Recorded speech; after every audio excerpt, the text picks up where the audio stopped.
안녕하세요. 좋은 학생 더 좋게 이끄는 하이퍼 플러스 YNS 열정과 신념 중3 전임 강사 앨리슨입니다.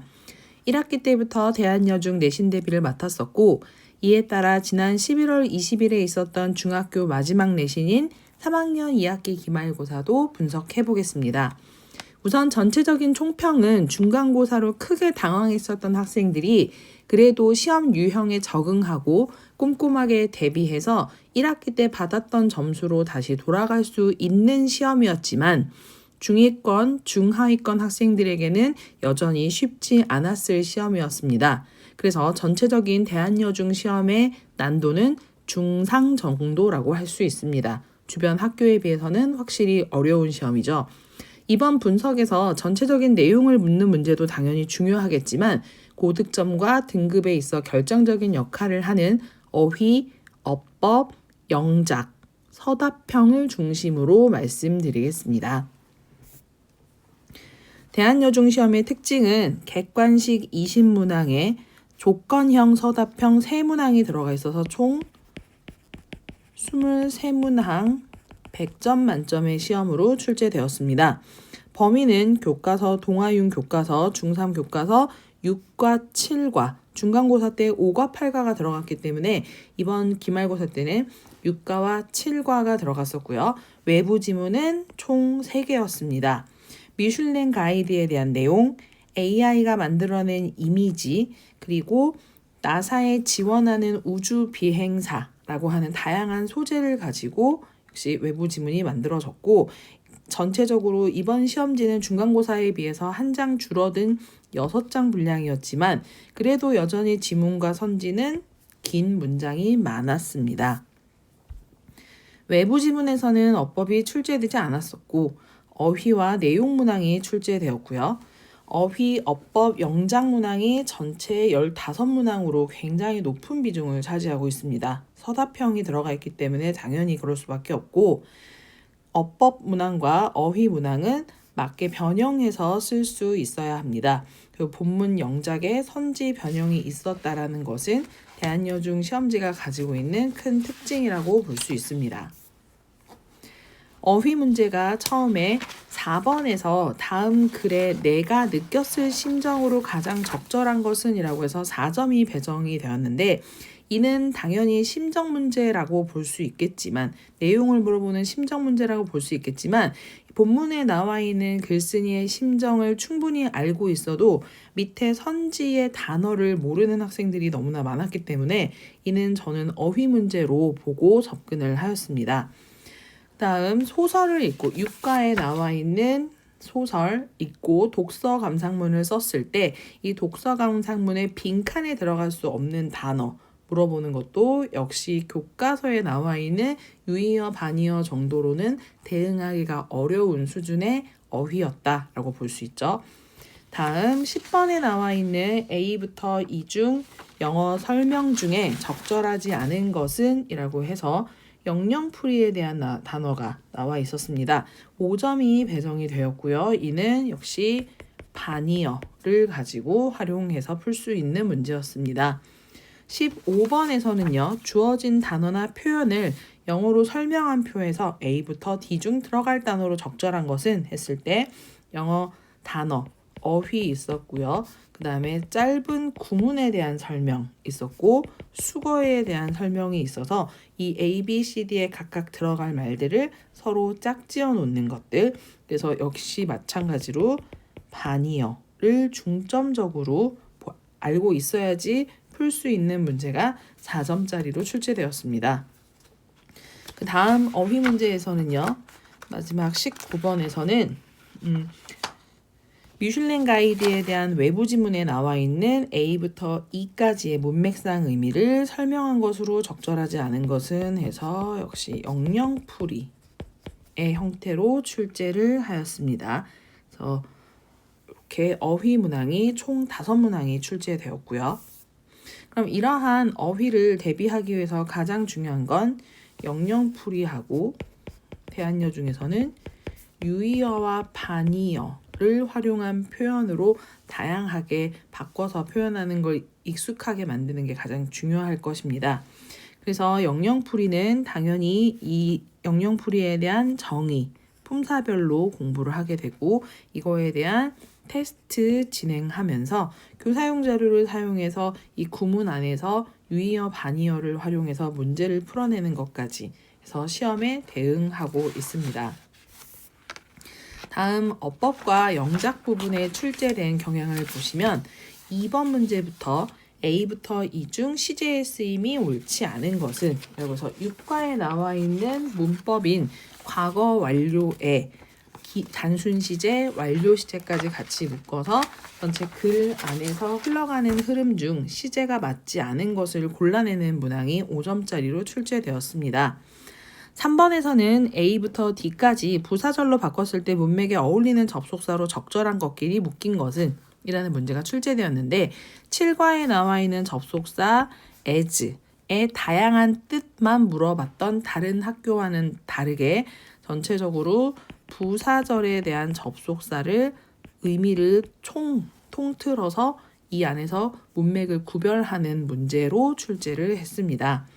다음 윗글에서 7번에 A부터 E 중 어법상 옳지 않은 것은 이라고 했었을 때 이 과거 완료 시제에 대한 수동, 능동과 수동에 대한 문제를 물어보는 문제가 출제되었고 8번에 다음 중 어법상 옳은 것은 했었을 때는 이 전체 내용에 육과의 관계 대명사 what이 나와 있는데 대한여중 프린트에서는 관계 부사까지 확장해서 수업을 하고 난 다음 거기에 따른 문장을 가지고 출제를 하게 되었습니다.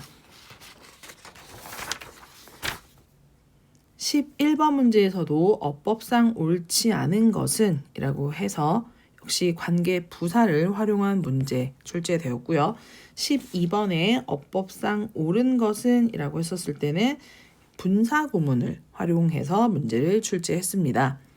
13번에서도 A부터 E 중 어법상 옳은 것은 이라고 해서 전체 이 빅데이터 7과 본문에 나와 있는 내용을 가지고 어법 문제를 출제했습니다.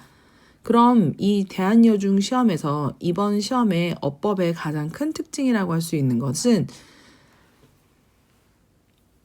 7문항 총 출제가 되었습니다. 그래서 비중이 굉장히 컸지만 모두 고르시오, 옳고 그른 것의 개수를 고르시오 라고 하는 내용들은 출제되지 않아서 전체적인 어법의 난도 자체는 줄었다, 최상위의 난도는 피했다 라고 볼 수 있지만 아까 말씀드렸다시피 단순하게 접속사 as 하나만을 가지고 얘기하는 게 아니라 전체 부사절을 이끄는 접속사들, 관계대명사 what을 시작으로 해서 관계 부사까지 활용한 내용들을 냈었기 때문에 당연히 문법에 대한 기본기는 또 중요했다라고 볼 수밖에 없습니다. 다음 서답형 1번부터 3번까지는 조건 영작 있어서 부분 점수를 인정을 했는데 이번 부분 점수에서는 어법상 오류가 없는 상황에서도 문맥이 어색한 상황이 생겼으면 감점이 있었습니다. 그래서 이 부분들을 주의해서 영작을 할 때 이 조건에 맞는 어법상 맞고 문맥이 자연스러운 문장을 쓸 수 있는 연습을 또 여러 번 해야 된다라고 하는 과제를 받게 되었죠. 자, 어법 심화학습 역시 개별 학교 프린트를 가지고서 개념 설명부터 문제에 대한 활용까지 다양하게 반복해서 꼼꼼하게 학습을 하고 있습니다. 본문 내용, 어법 대비 구문 분석하는 데 있어서 전 지문에 대한 문장 성분 분석하면서 전체적인 내용과 이 안에서 교과서 어법 고르기 문제에 대응을 했었고 이로 마지막 그 문법 문제 교과서 본문에서 나온 문제도 어렵지 않게 풀 수 있었을 것입니다. 외부 지문에 대한 대비 보시면 학교별로 나와 있는 내용 구문 분석해서 내용 정리하고 어순배열 학습지와 예상 문제를 통해서 반복 학습합니다. 보충 수업 반드시 대한여중은 필요한 학교고요. 밴드를 통해서 2주차, 3주차에 그리고 세미파이널을 활용해서도 밴드를 통해서 복습을 활용하고 있습니다. 여러 번 반복해서 보는 것만큼 중요한 게 없기 때문에 익숙하지 않은 다양한 소재의 지문들을 최대한 익숙하게 자연스럽게 익힐 수 있도록 복습 활용하고 있습니다. 외부 지문 학습지 예상 문제 마찬가지로 아까 방금 말씀드렸던 거에 대한 샘플이고요. 직전 대비 자료 학교별로 제공합니다. 그래서 마스터스 프리뷰 죄송합니다. 각 학교별로 제공하고 있고요. 여기까지는 개인 강사가 준비한 시험 대비겠지만 저희 YNS 평촌에서는 전체적으로 시험 대비의 플로우를 진행하는 방식이 시험 전에 목표를 달성하는 것부터 시작합니다. 시험 전 출사표를 작성해서 지난 시험에 대한 아쉬운 점을 반성하고 앞으로 내가 세우게 될 개인 목표를 설정하고 난 다음에 그 목표를 이뤄내기 위한 다짐을 가지고 시험 대비를 하는 동안 계속 반복해서 보면서 동기부여를 하는 데 도움을 주고 있습니다. 1주부터 3주까지의 시험 대비 수업 진행 상황에 대한 미리 알림 보시면 정규 수업이 진행되고 있는 내신 0주차 때 각 학교에 해당하는 본문 빈칸 암기부터 시작해서 1주차 본격적인 내신이 시작이 되면 학교별 내용 설명과 암기 들어가고요. 2주차부터는 본격적인 문제풀이 그리고 외부 지문이 이제 바로 출제가 되면 부교재에 대한 심화학습과 3주차까지 이어져서 완성되면 기출 예상 문제를 통해서 문제풀이 감각을 끌어올리고 개인별로 코칭을 합니다. 여기에 오답 노트를 통해서 개인의 약점을 보완할 수 있습니다. 영어 시험 직전일에는 아까 앞에서 보여드렸었던 마스터스 프리뷰, 파이널 직전 대비 진행하면서 시험을 촘촘하게 준비하고 있고 이로 인해서 개인이 원하는 결과를 얻는 데 큰 도움을 주고 있습니다. 내신 기간 동안의 내신 MBS 관리를 통해서 출결, 과제, 교재 준비 상태, 본문 암기나 대화문 암기, 그리고 YNS 온리를 통한 온라인 과제가 되었는지 되어 있지 않은지, 그리고 수업 태도와 그 다음에 2주차부터 문제풀이를 시작할 때 모의고사 점수까지 내신 기간의 과정을 매 수업별로 데일리 카드를 통해서 안내해 드리고 있습니다. 목표 설정과 실적에 관한 부분이고요. 다음 약간 순서가 꼬였는데 시험 종료 후에는 당연히 피드백, 개인 시험지를 가지고 피드백을 한 다음에 오답 노트를 작성합니다. 내신 마무리 평가하고 다음 내신 타임머신이나 앞으로 진학에 대한 설명회를 진행하며 시험 과정을 마무리합니다. 그럼 이런 시험 과정을 마무리하고 다음 앞으로 다가올 이제 대한여중 3학년의 시험 대비를 어떻게 다음 학년이 준비해야 될까라는 부분 말씀드릴게요. 교과서와 학습지, 외부 지문 등 우선 시험 범위는 타 학교에 비해 많습니다. 프린트가 굉장히 많아서 공부해야 될 내용들이 많기 때문에 시험 기간 동안에 개인 스케줄 노트를 통해서 스터디 플래너를 통해서 학습 계획을 촘촘히 세워야 되는 것부터 시작해야겠죠. 지문과 선지가 길어서 전체적인 체감 난도는 높을 수밖에 없습니다. 특히나 중하위권 학생들에게 있어서는 어려운 문제도 많고 조건형 서답형 문제에서 감점도 많기 때문에 이 부분은 반드시 기반 학습을 통해서 보완을 해줘야 되는 부분이 되겠죠.